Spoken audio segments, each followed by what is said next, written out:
could tell that the rhythms I'm producing right now are a little off. They may sound a little bit strange. And this is what I hear in students comping a lot. There's very strange rhythms, very strange kind of types of rhythms that are kind of building together, and it just doesn't sound right. You may experience this if you are comping in a group a lot, or if you're playing in some sort of setting that requires you to comp, even if you're comping for yourself in a solo piano situation. So in today's podcast, I'm going to be talking about the rhythms and some overall general concepts that you can actually use to drastically improve how your comping sounds. So I'm not referring to notes, because clearly you could tell I was using some beautiful harmonies, right? And if you know some beautiful voicings and chords that you've studied, that is not going to make any difference if your rhythms aren't in the pocket, aren't swinging. You're not playing a couple of combination rhythms that are going to make your comping sound really solid and lock into the groove, and also give space for the melody and other things to happen. So with that being said, I'm going to go over some of these concepts today that I promise you will completely transform your comping, how it sounds, and it's all going to be due to rhythm. Okay, let's check it out. Welcome to the Jazz Piano School podcast. My name is Brendan Lowe, and if you've ever felt stuck trying to learn jazz piano from a million different sources, this show is definitely for you. Each week, I break things down step by step to help you play with more freedom, more confidence, and a whole lot more swing. Everything I share here ties back to the system that I created and that we use inside the Jazz Piano School membership. So if you're ready for more structure and progress, I'll tell you how to check that out at the end of this episode. And hey, if you're enjoying this kind of real-world guidance, make sure to hit follow or subscribe so you don't miss future episodes. All right, so the first thing you really want to pay attention to is the amount of comping. Clearly, when I did things like this, like just a lot of comps in a row, this is going to have a very overwhelming kind of encumbering effect on whoever's playing with you if you're doing a lot of that or just stuff like this. I'm going to talk about a rhythm right now that's going to allow you to use space and is a beautiful combination. That's called the Charleston rhythm. That's going to be on the downbeat of 1 and the upbeat of 2. This is going to be just 2 comps within the measure. And because of the combination of the downbeat of 1 into the upbeat of 2, so 1 and 2 and, right? 1 and 2 and. This extremely popular rhythm works so nicely because you're getting a variation of both. 1, the downbeat, and the upbeat. And remember, in jazz, we need both of those. We need downbeats, but we certainly need upbeats as well. So here's what the Charleston sounds like. 1 and 2 and. 1 and 2 and. 1 and 2 and. 1 and 2 and. I'll stop counting.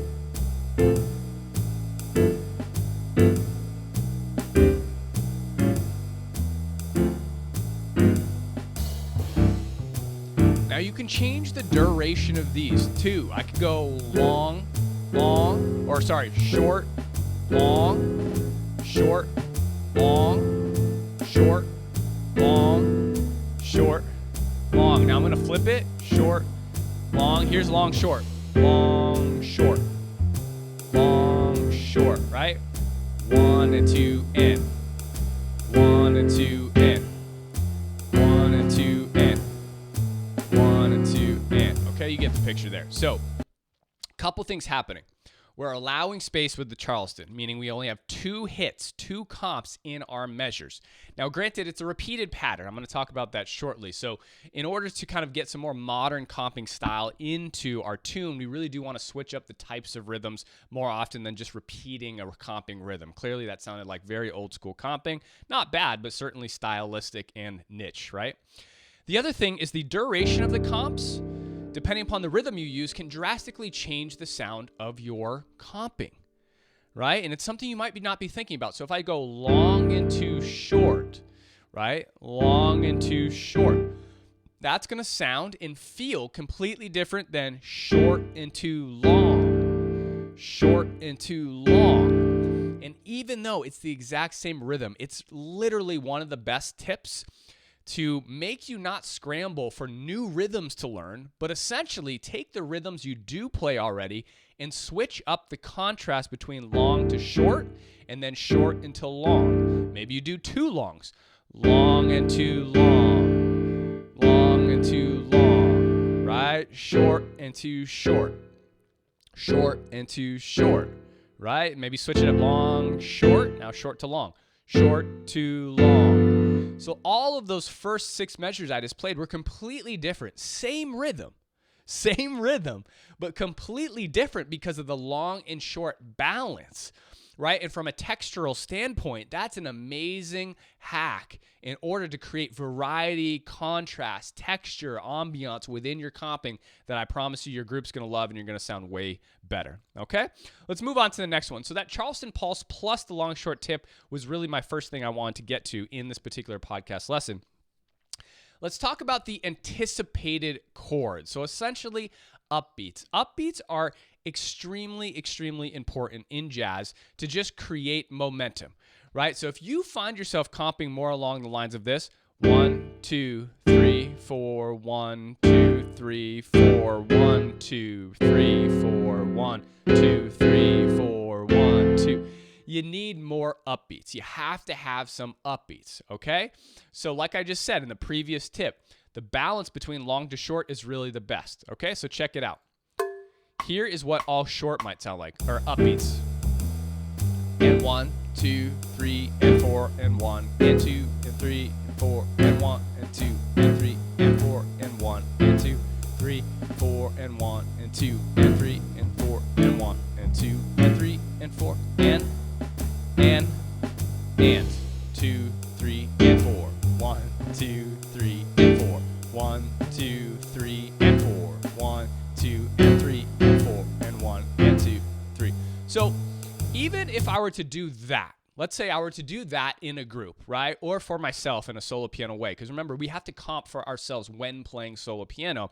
That's going to sound way better than what I did the first thing. 1, 2, 3, 4, 1, 2, 3, 4, 1, 2, 3, 4, 1. Having downbeats in jazz is like having anchors that takes all the happiness, joy, and fun out of the song. Okay, just remember that. So if you are experimenting with downbeats versus upbeats, now the upbeats are in the middle of the beat, the downbeats are right on the numbers, right? So 1, 2, 3, 4 are your downbeats, and then in between the numbers are your upbeats. And they're called upbeats for a reason. They're fun, they're uplifting, right? And that's what jazz is all about. And the swing feel is created through those upbeats. So definitely try to use upbeats. I wouldn't say more, but definitely a balance, but you can get away with using more upbeats than I would say downbeats. But ultimately, you should have a nice variety. Check it out. Here's what it should sound like. Here we go. Down, 2, 3, and 4, up. 2, down, up. 2, 3, 4, up. Down, down. Now I'll do an up, up, up, down. 2, 3, 4, up. Up, down, up, up, down, down, up, up. I'll do it again. I like the repeated pattern. Down, down, up, up, down, up, down, up, up, down, up, down, up, down, up, down, up. Up. That was so many. I'll do it down now. Down. Up, down. Okay, so you get the picture.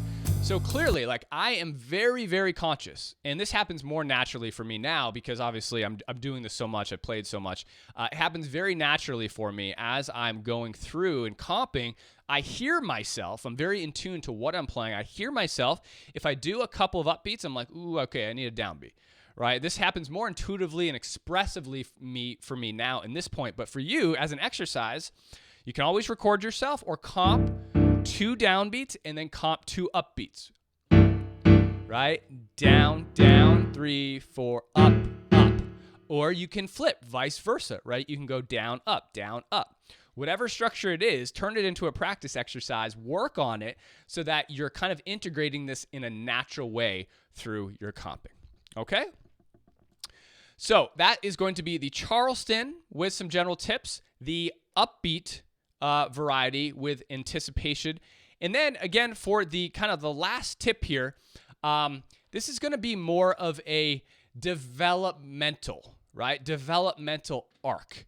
Okay, and this includes space, contrast, and rhythm, right? So as far as a developmental standpoint, if you're playing from a group, right, try to come in slow or small or light and then build into more and then come down. Now, if you have a good soloist working with you, usually this is happened. And also try to include dynamics. So this third tip is really about musicality. It's about thinking about your solo as more of an improvisational solo, but in a comping form. If you do this, your comping is going to be way better than it used to be, I should say. Think about it in terms of an arc or some sort of solo that you're creating, like you're on the spot comping. Here we go. So I'm taking more of a minimal approach here. Just one comp in those 2 bars. One comp in these 2 bars. See all the space? It's gorgeous. This also sets me up for other things later.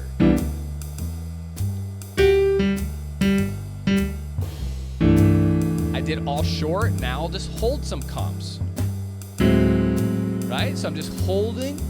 I'm building. I'm still kind of soft. Nice mellow textures. Now we get to the bridge. Maybe I expand a little bit. 1 and 2 and 3, 4. I'll repeat it. 1 and 2 and 3, 4.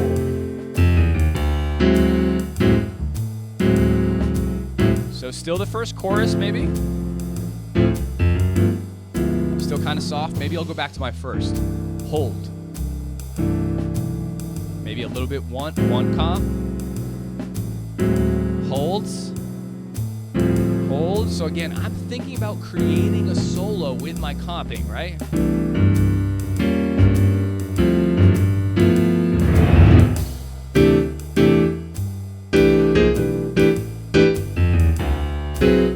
So now I have some rhythms going.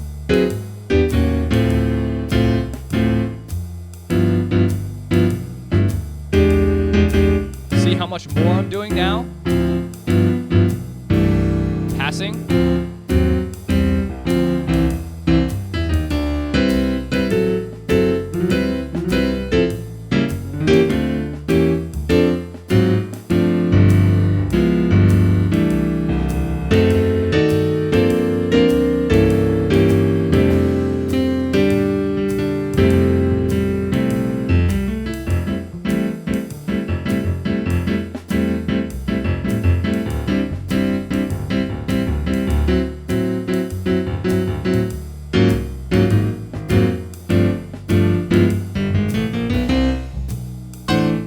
Different texture on the piano, right?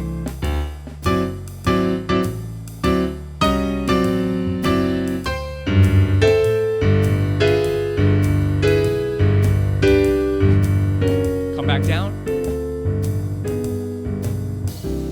Holding, right? So clearly, like, my mental state of mind was the point and concept for this, utilizing motifs, dynamics, right? Thinking about your developmental arc of space and time.